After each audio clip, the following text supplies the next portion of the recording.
Hello guys, आज हम बात करने वाले हैं डीमन कैसल आर्क पार्ट 4 के ऊपर। और मैं पहले ही बता दूं कि इस वीडियो में एनिमे से रिलेटेड काफी ज्यादा स्पॉयलर्स भर के होंगे, तो वीडियो में आगे बढ़ने से पहले स्पॉयलर्स का ध्यान रखना।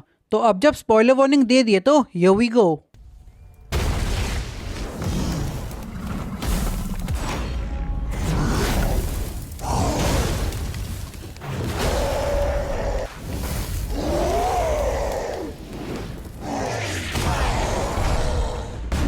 इंटरनेट का पेज खोलता है और हम देखते हैं कि कोई व्यक्ति ऑनलाइन मार्केट के अंदर, जो कि हंटर्स का ऑक्शन मार्केट है, उसके अंदर विंडो शॉपिंग कर रहा है। और ये विंडो शॉपिंग करने वाला और कोई नहीं, हमारा सांग जिनवू है, जो कि इस वक्त थोड़ा सा कंफ्यूज है, क्योंकि हमारे जिनवू भाई साहब डीमन कैसल के अंदर जाने से पहले इस चीज़ का गणित लगाते हैं कि सबसे टॉप वाले फ्लोर पे जाने के लिए उन्हें काफ़ी सारी आग और लपटों का सामना करना पड़ेगा, जिनसे बचने के लिए उन्हें एक बेहतरीन आर्मर की जरूरत पड़ेगी जो उन्हें जलने से बचाए।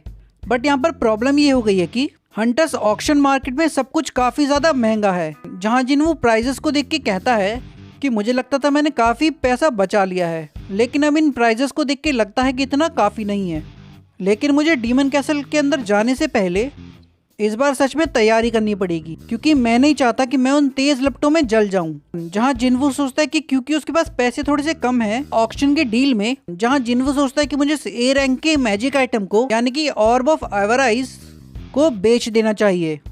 बट यहाँ पर प्रॉब्लम ये आ गई है कि ऑक्शन में किसी भी सामान को बेचने से पहले उसकी डिटेल्स को फिल करना पड़ता है, यानी कि उस चीज़ को कहाँ से उठाया गया है और वो उस इंसान को कैसे मिली।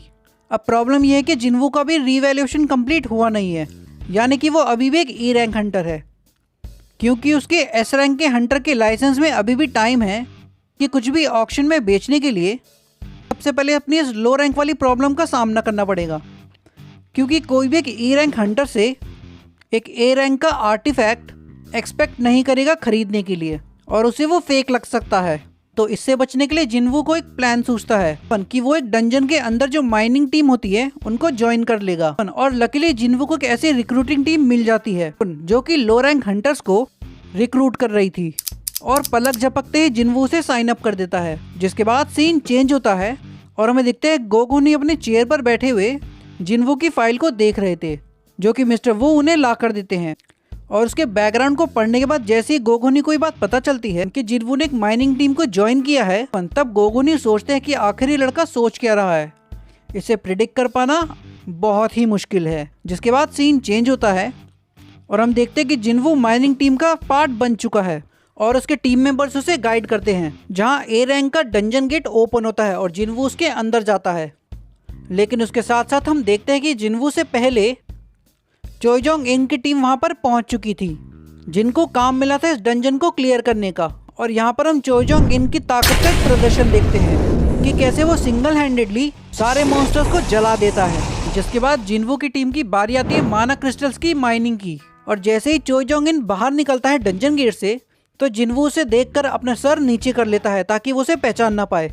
और तभी हम देखते हैं कि डंजन गेट से कोई और भी बाहर आ रहा था, जो थी द हंटर्स गिल्ड की vice guild master S rank hunter चाहीन, जिसके बारे में माइनिंग टीम के लोग बात कर रहे थे कि आखिर दुनिया में ऐसी कितनी औरतें हैं जिनकी प्रेजेंस इतनी पावरफुल है। और लोगों का ये भी मानना था, और साथ साथ लोगों का ये भी मानना था कि चाहीन चोयजोंग इन से भी ज्यादा पावरफुल है। और जिनवू उसकी तरफ देखकर सोचता है कि इसका पावर लेवल काफी हद तक गोगोनी द चेयरमैन जैसा है। और तभी चाहीन की नजर जिनवू की तरफ पड़ती है, लेकिन इससे पहले वो जिनवू को देख पाती, जिनवू वहां से गायब हो चुका था। और चाहीन कहती है कि मैंने अभी अभी यहाँ पर एक स्ट्रॉन्ग प्रेजेंस को फील किया, जहाँ उसे एक बार को ख्याल आया कि शायद गोगोनी द चेयरमैन वहाँ कहीं आसपास है, बट उसे कोई ट्रेस नहीं मिले। और वो कहते कि चेयरमैन साहब यहाँ पर कैसे हो सकते हैं, वो इस वक्त काफ़ी बिजी है, और वो भी ऐसे ही किसी को बिना बताए। जिसके बाद चाहीन अपने मुंह पर कपड़ा रखकर वहाँ से चली जाती है, और जिनवू वहीं भीड़ में खड़ा होकर छुपते हुए कहता है कि उसके सेंसेस काफ़ी ज़्यादा शार्प है। और तब वहाँ पर माइनिंग टीम के टीम लीडर कहते हैं कि ऑल राइट एवरीवन, चलो काम पर लगते हैं। और तब जिनवू की माइनिंग टीम का काम वहाँ पर शुरू होता है, माना क्रिस्टल्स की खुदाई का। और देखते देखते जिनवू वहाँ पर अपनी ताकत का प्रदर्शन दिखाकर एक झटके में काफी ज्यादा माना क्रिस्टल्स को इकट्ठा कर लेता है। और जिनवू की लाजवाब रफ्तार और ताकत को देखकर काफी सारे लोग वहाँ पर शॉक हो जाते हैं, और वहाँ पर माइनिंग करने वाले लोग जिन्वू को देखकर कहते हैं कि इसे देखकर ऐसा लगता है जैसे ये खुदाई करने के लिए ही बना है। और जैसे ही जिन्वू का काम खत्म होता है तो जिन्वू के साथ के लोग कहते हैं कि चलो अब लंच करने चलते हैं, जहाँ पर जिन्वू कहता है कि मैं थोड़ा सा और यहाँ पर काम करके आगे की तरफ को जाना चाहूँगा, जहाँ पर उसके साथी लोग उसे कहते हैं कि ठीक है पर ज़्यादा दूर मत जाना, आगे खतरा हो सकता है। और जैसे ही जिन्वू के साथी लोग दूसरी तरफ पलटकर चलना शुरू करते हैं तभी जिन्वू वहाँ पर फुर्ती दिखाते हुए वहाँ से रफू चक्कर हो जाता है, सीधा डंजन बॉस की तरफ जाते हुए।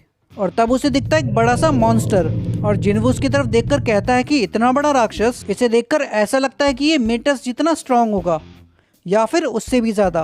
और जिन्वू उसकी तरफ देखकर अपना ब्लेड तैयार करता है और जैसे ही जिन्वू उस पर अपना ब्लेड तैयार करते हुए ब्लो मारने के लिए रेडी होता है तभी जिन्वू को एक आवाज़ आती है उसके पीछे से कि आखिर तुम यहाँ पर क्या कर रहे हो।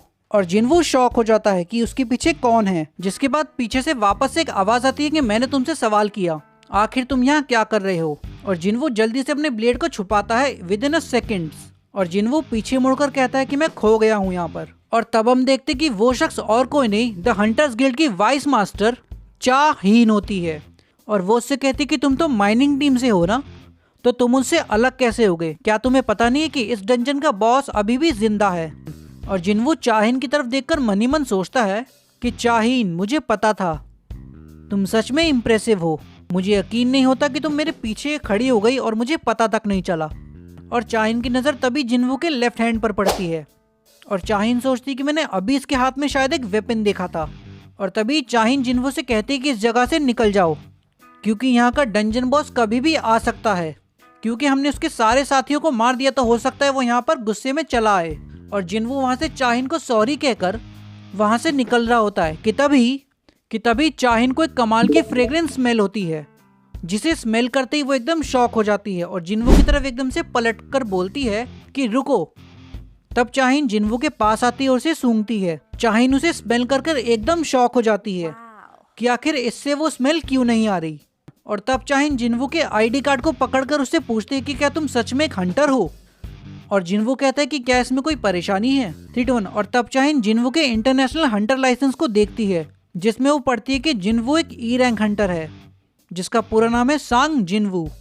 और तभी चाहीन एकदम से उसके कार्ड को छोड़कर उससे कहती है कि नेवर माइंड, बस ध्यान रखना कि तुम आगे से थोड़ा सा संभल कर चलो, ये काफ़ी बड़ा डंजन है। और जिन्वू कहता है कि हाँ हाँ बिल्कुल। और जिन्वू वहाँ से निकल जाता है। और तब चाहीन कहती है शायद ये एक लो रैंक हंटर है इसलिए इसमें से वो स्मेल नहीं आई, इनफैक्ट उससे काफ़ी अच्छी स्मेल आ रही थी। अब जिन लोगों को ये बात समझ में नहीं आई चाहीन की स्मेल को लेकर कि अभी यहाँ पर क्या हुआ, तो मैं उन लोगों को बता दूं, दरअसल चाहीन को स्मेल आती है सभी हंटर्स से, दुनिया में उन सभी लोगों से जो कि हंटर्स है किसी भी रैंक के।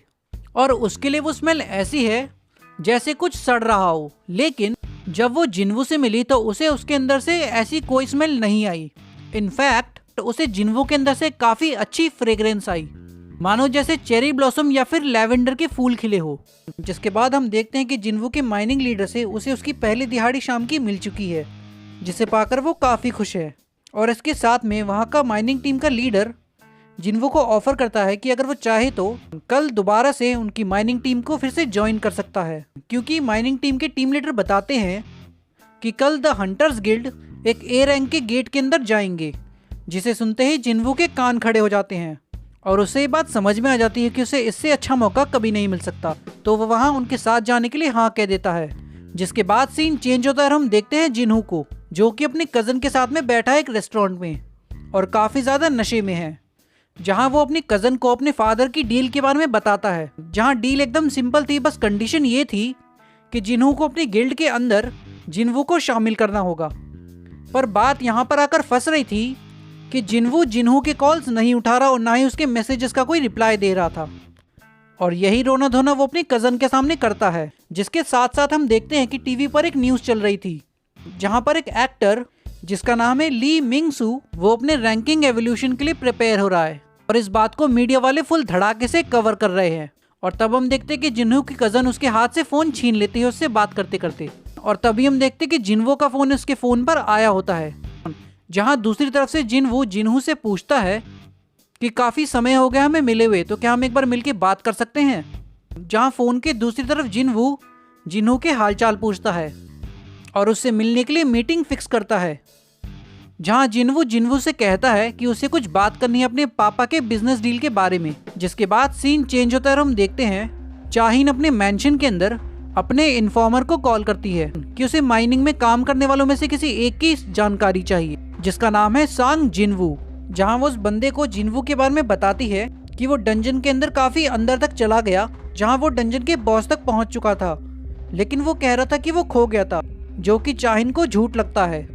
जहां चाहिन को शक था कि शायद जिनवू किसी और गिल्ड टीम का एक स्पाई है।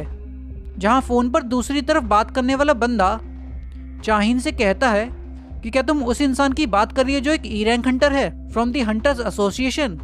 जहां चाहिन उससे पूछती कि क्या तुम उसे जानते हो, और वो बंदा कहता है काफी अच्छे तरीके से, और वो बताता है कि एक्चुअली मिस्टर चोजोंग इन ने भी सेम रिक्वेस्ट उसके बारे में की है उसकी जानकारी निकालने के लिए, और उन्होंने आदेश दिया है कि वो संग जिनवू की फाइल को इन्वेस्टिगेट करे।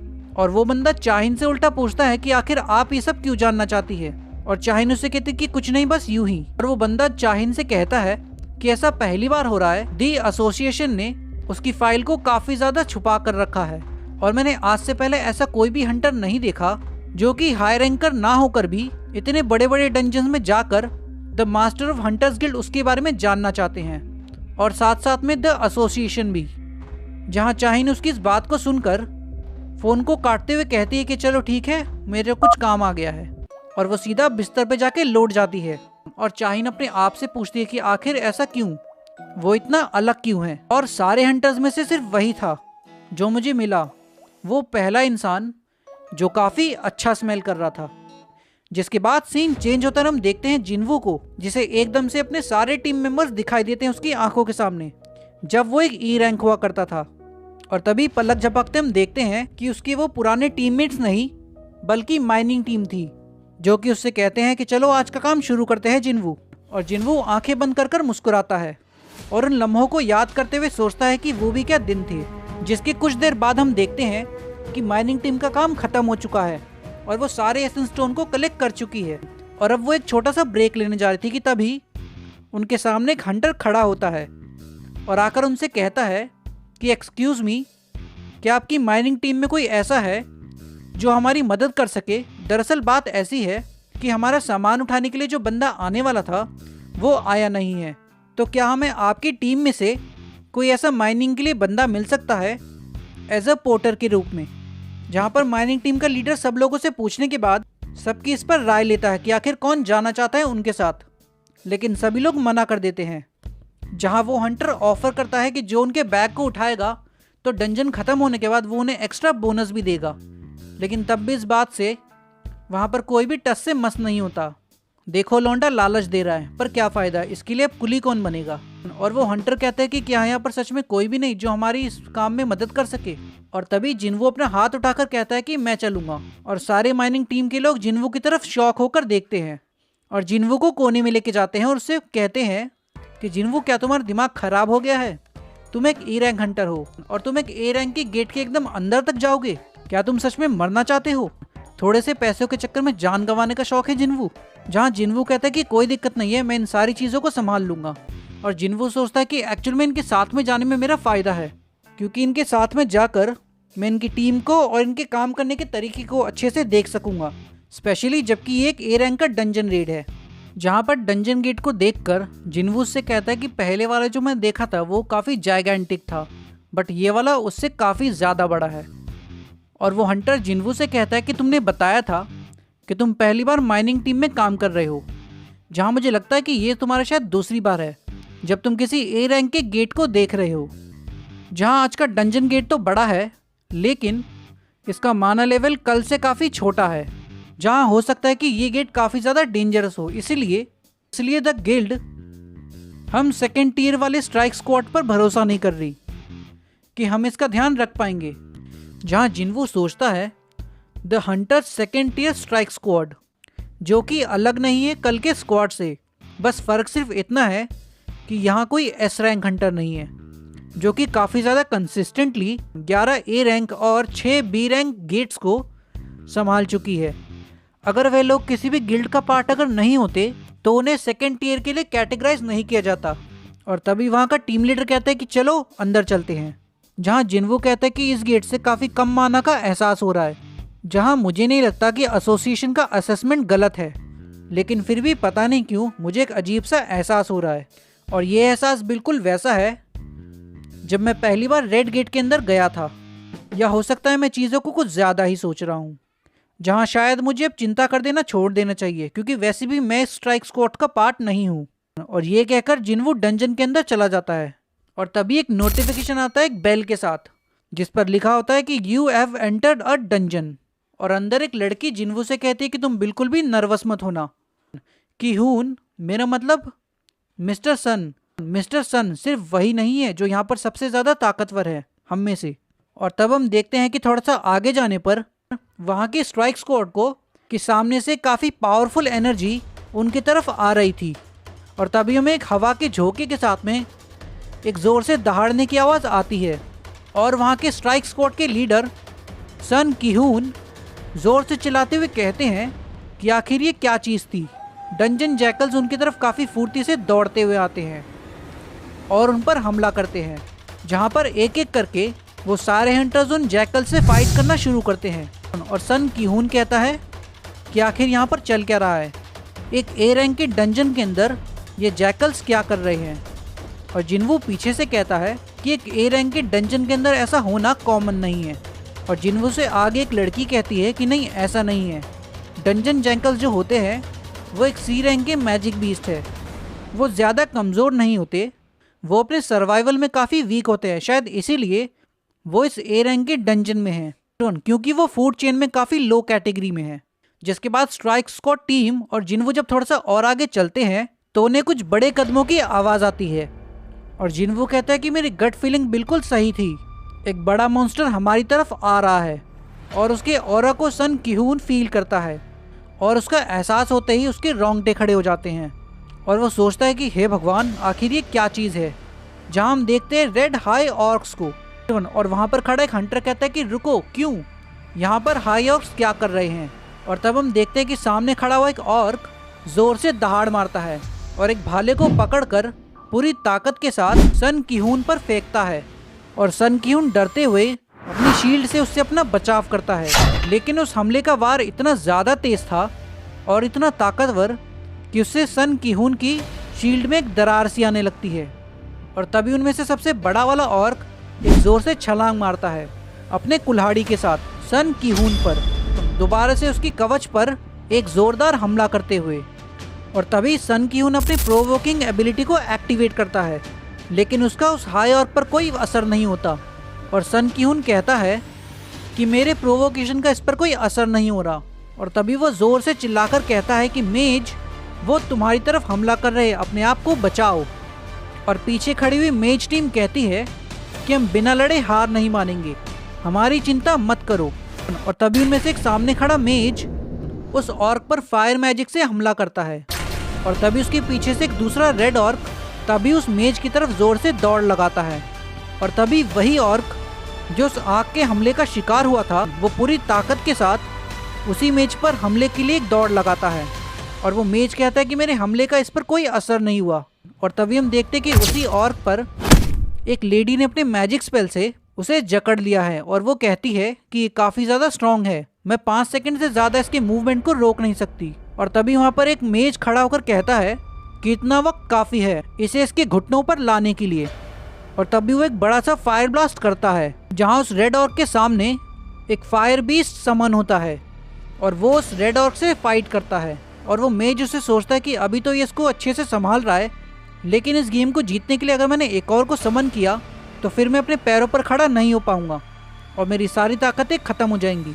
और तभी हम देखते हैं कि एक और वहाँ के हंटर टीम के एक बंदे पर हमला कर देता है, जिसके पीछे एक हीलर उसे पीछे से हील करता है।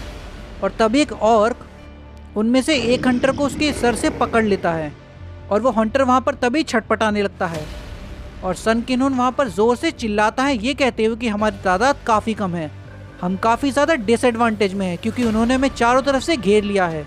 और सन किहून मनी मन सोचता है कि आज का ये डंजन इतना मुश्किल तो नहीं होना चाहिए था और ये हाई ऑर्क्स काफ़ी ज़्यादा अलग है ऑर्डिनरी वालों से, ये काफ़ी ज़्यादा स्ट्रॉन्ग है।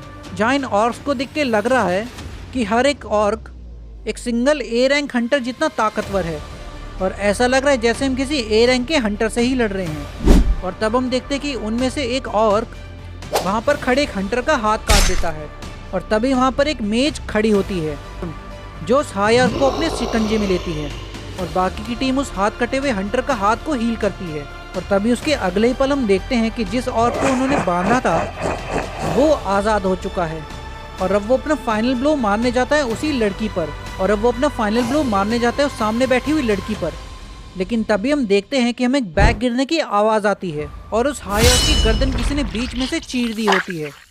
तो आज के लिए बस इतना ही। उम्मीद है कि तुम लोग को ये वीडियो काफी ज्यादा पसंद आई होगी, और आगे चलकर हम इसकी स्टोरी को और ज्यादा कवर करेंगे। बस आप लोग इसी तरीके से मुझे अपना प्यार और सपोर्ट देते रहिए, और मैं वादा करता हूँ कि इस वीडियो सीरीज को इसी तरीके से कंटिन्यू रखूंगा, जहाँ हम आगे की कंटिन्यूटी में स्टोरी में देखने वाले हैं कि कैसे माइनिंग के दौरान जिन्वू का एक बड़ा राज खुलने वाला है पूरी दुनिया के सामने, और आगे चलकर कैसे वो इस चीज को हैंडल करेगा जो आगे जाकर जेजू आइलैंड से कनेक्टेड होगी। तो इसी के साथ मिलते हैं अब अपनी नेक्स्ट वीडियो में। सो दिस इज साहिल, मिलते हैं नेक्स्ट वीडियो में। सायोनारा, पीस।